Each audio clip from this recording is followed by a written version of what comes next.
All right, guys, I am here in the hotel room at the Stonewall Resort in West Virginia. This is a fabulous place. I don't know if you can check this out or not. I don't know if it works or not. All right, this is a fantastic place. I'm having a good time. I got here last night late, getting everything set up. And I'm going to be on for a couple hours. I'll be on in a couple hours, rather. Okay, we'll check you guys out. All right.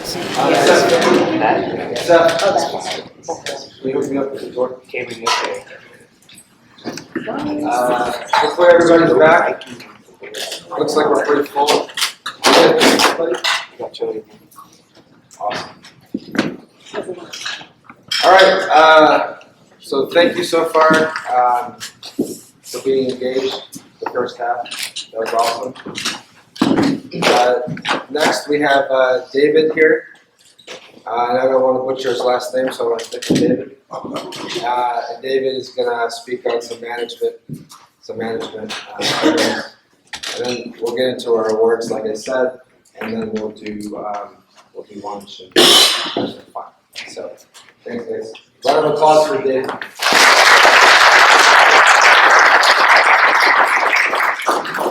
First, I'm going to put my uniform on. Yeah. Claire. And the shirts. Appropriate. Nice fit. Try it on.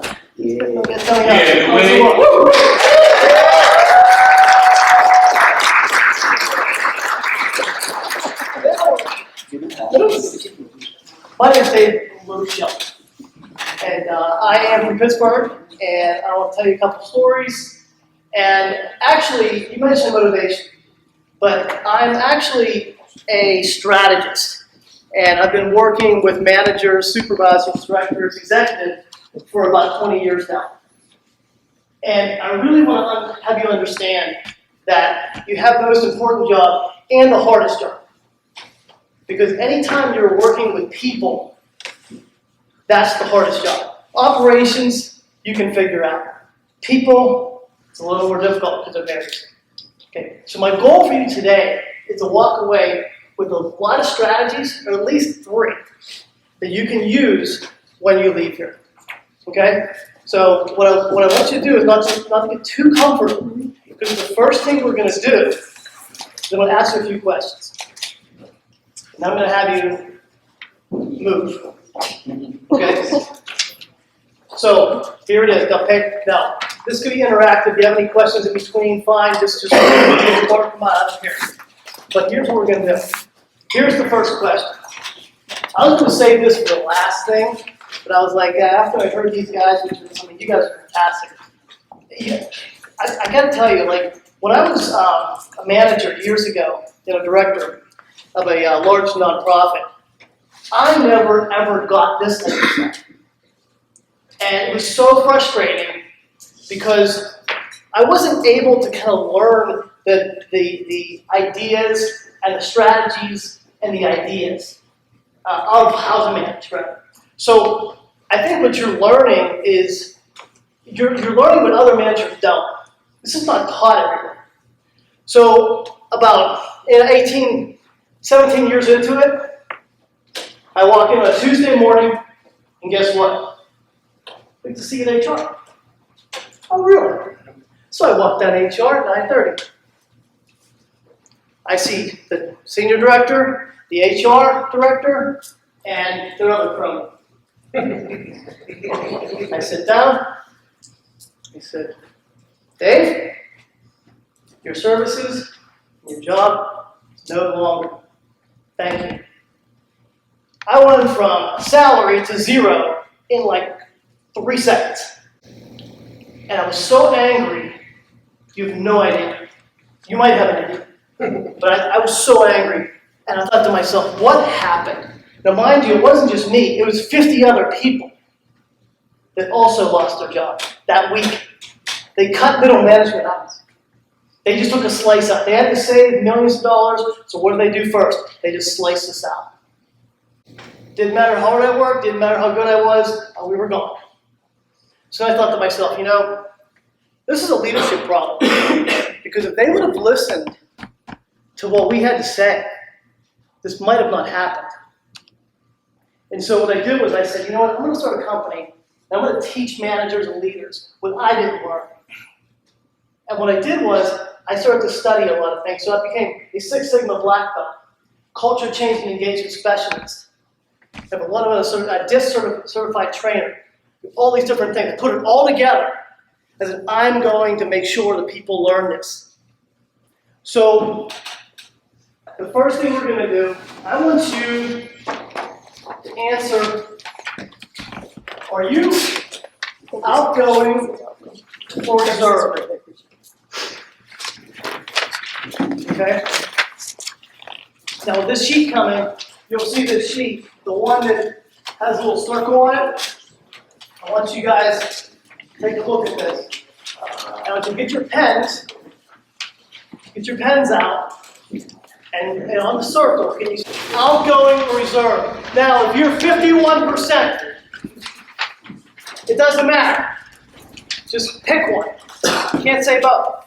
Circle, are you outgoing or reserved? If you're 51% or more, just pick one and circle. Okay, you got it? Raise your hand if you're there. Say aye. Aye. Okay. Now, are you task-oriented or are you people-oriented? If you're 51% or more, circle it. You can't be both. Not in this exercise. Task-oriented or people-oriented, and circle one of those. Raise your hand if you're done. Say aye. Aye. Good. Okay. So, D, I, S, C. If you circle out and task, you are a D. If you circle out and people, you're an I. People, reserved. You're an S, and task and reserved, you're a C. How many people in the room, raise your hand, or a D, raise your hand? That is hilarious. I'm not surprised, because I told my buddy, I'm like, she's a D big time. I'm talking to her on the phone, right? And she's like, and I'm like fumbling out. I couldn't know what else to say. Oh, come on, David, tell me, hurry up. She's like freaking on me. I'm like, oh, okay. I was like, man. I got here, and my business partner, Adam Kripke, he's like, he couldn't make it today. He had to do some things in Pittsburgh, and he had some business to do there. And he said, did you meet Claire yet? I said, not yet. I want to get yelled at. Okay. So, I, raise your hand if you're an I. Raise your hand if you're an S. Not that. Raise your hand if you're a C. She's gonna. No, I'm just kidding. Okay, here's what we're gonna do. Okay, we're gonna break the room up. Okay, I told you not to be comfortable. What we're gonna do is we're gonna put the D's. I think the D's could be on one table. Best way to do this. D, I, S, C. Let's do that. Okay. So I want you to stand up. D's are at that table there. I's are at that table in the middle. S's are on this table to my right. C's right in the middle. And then see the what? We got the D's over the dominant people. These are the people that are dominant. They like things fast. They're very quick in making decisions, and they do not like cold. Okay, I's, excuse me, I's, ironically, guess what happened with these guys? They're interactive. They like people, they like meetings, they like to interact and talk. And guess what? They, as I said, take your seat, they couldn't stop talking. S's. Really cool, right? They want to make sure everybody is taken care of. Everybody, so when a customer comes in, they want to make sure that person is taken care of right away and they're happy, just by nature. Okay? C's, process-oriented, detail-oriented. Look at you guys. As you look at your teams, right? You're looking at who are you hiring? A few D's, a little bit of I's, smaller S's, and a lot of C's. Okay? And you think to yourself, what's the job like? You know, you guys like a lot of detail. You make decisions a little slower. You know why you make it slower? Because you want more detail. If I write you an email, I'm going to put all kinds of bullet points in there. I had a boss who was a C. I'd write him an email. He's like, you didn't tell me anything. I asked my brother. My brother's a C. I said, hey, you coming over? I said, yeah. He goes, you don't tell me anything. I'm like, what do you want to know? He goes, I want to know what time. You're bringing the kids, or you're bringing wine. He want to know everything, right? He's shaking his head, okay? If I talk to these guys, I want to make sure. I have a boss like this, right? Hey, the D. I'm like, he goes, just tell me, Dave. Just give me the highlights. Give me one or two things. That's it. That's all he wants. If I get many more, he freaks out. He runs away. These guys want to have a party. Come on in. They can't wait till this is over to go to the bar. And these guys are ready. These guys want to make sure. These guys, I like hanging out with these guys because these guys feel like, hey, it's going to be okay, Dave. It's going to be all right. Am I right? Okay? So, what's the point? Okay? Personality styles matter. And they matter in leadership because communication styles are different. Communication styles are different within your company and with your employees. And of course, your customers, right? So when you're communicating, I need to be able to know what type of information someone needs so they can resonate with it. That's part of leadership. And today, we're going to talk about ownership. We talked about ownership before, right? You're owning your own behavior because you're able to communicate better. If you talk better, guess what happens? You tell me. What could possibly happen if you know how to communicate with someone? Better results. You get better results. What? Easy to understand. Yeah, but you're also more persuasive too. Because if I know that you need a lot of detail, I'm going to give you that. If I know these guys don't, I need to ask these guys how their vacation was before I even say anything. Hey, how's it going? How's your vacation? But if I go, hey, we need this right now, I'm like, hey, cool it, man. What's wrong with this guy? Okay, so leadership matters. And it matters when communication, and you guys are kind of like, come on, this way a little bit. Jocko Willink wrote a book called Extreme Ownership. And in his book, he talks about, he's a Navy SEAL. And during BUDS training, the SEAL officers they had boat races, 3 different boats. And it was like, I guess 7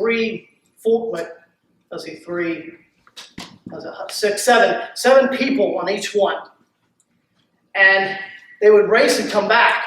And the one that lost, they would just get blasted, push up. They would just beat them up because there was no points for second place or something.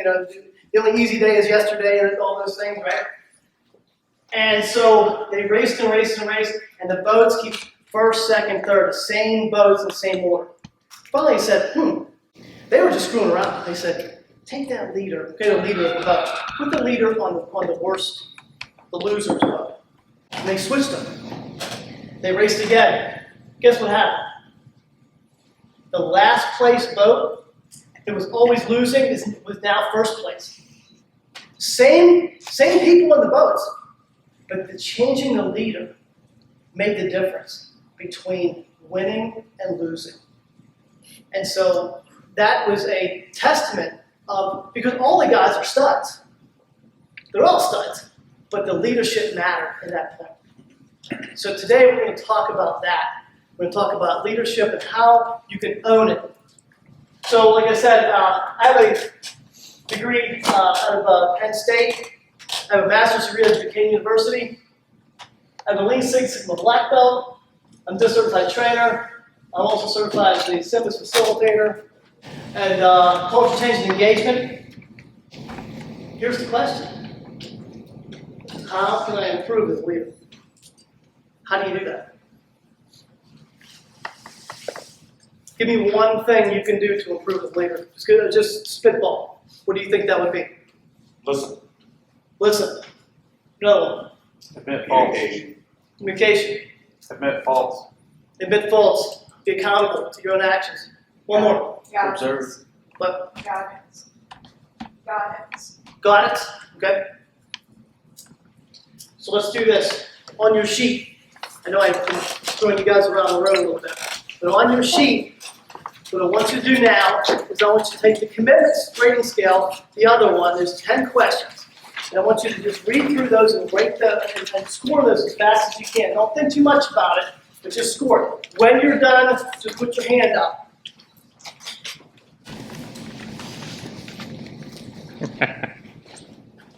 Okay, so take that score, and that score is going to be out of 100. So whatever your score is. 90%, okay? 9 out of 10, 9 out of 100. Anybody at 100%. You're 100% committed. In your business, 90%. You're 90% committed. 80%. 70%. My heart starts with pitter patter when he raises his hand, like 80%. Oh my gosh, is that 80%? And there's a reason for that. Okay? So what's your reason if you're committed? What can make you more committed, right? Does it matter to you? Right? Commitment is everything when it comes to business. It's like a light bulb. It's either on or off. You're either committed or you're not. So you have a rating scale there that gives you kind of a metric. And what I want to do is I want to give you some metrics today because it's important to be able to say, okay, I have my baseline here. How do I raise that baseline as a leader? No one talks about that. Nobody ever talks about, like, where am I now and how do I get there? Because it can be, it's kind of a fuzzy idea. Okay? So I want to concretize that for you. So you can see 80%. Now, do you think that your employees can see that?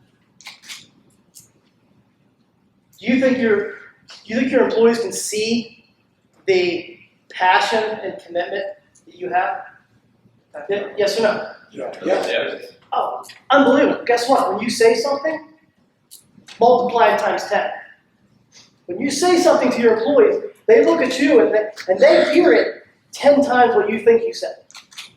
It's an amazing, like, you don't realize how much power you have in your words when it comes to that. So you also be very careful when you're talking to people.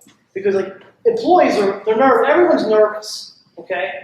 Especially around their supervisor, no matter how confident they are. So it's like to know that's super important. So today, I want to talk about what is leadership, why it's important, and how to lead. That's it. Okay? It's the what, how, and why. That's it. And all this other stuff's detailed. See, I'm an I, so I don't care about the details. So my business partner makes this up and he puts all kinds of stuff in it I wouldn't put in. Because he's a C. Okay? So it's that I just know that. So I'll gloss over things that he won't. But it's good because, like, I'll get it done, but then he'll make sure there's a lot of quality there. So here's the one. What is it? Now you tell me what you think leadership is. It's what? There's only 3 things involved in it. And there's social influence, effort of others, and achievement of a goal. Do you agree with that or disagree? Raise your hand. Will you agree? Do you agree? Raise your hand. Anybody disagree with that? Anybody have anything to add? It demystifies it, doesn't it? It demystifies leadership because if you think about it, all you're doing is it's social influence. It's the people with whom you interact with. It's the effort of others because that's the ability for you to motivate, and it's achievement of a goal. And guess what? That goal has to be crystal clear.